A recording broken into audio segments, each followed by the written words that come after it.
Hi, I'm JT with WTI, and I want to tell you why I like this Elitehood 81-inch tall tripod with adjustable gooseneck. I have to jump to my favorite part, which is the gooseneck. The flexibility this thing provides for holding your phone in just the right spot can't be understated. I like how once you tighten down each of the joints right where you want them, they stay put. Having a tripod that can get 81 inches is really helpful, whether you're trying to get a top-down view of a large object or whether you're trying to take a picture with a big crowd.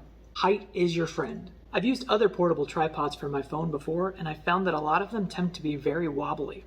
But this Elitehood tripod not only has a very large base when it unfolds, it's also very sturdy and all of the connections tighten down real snug.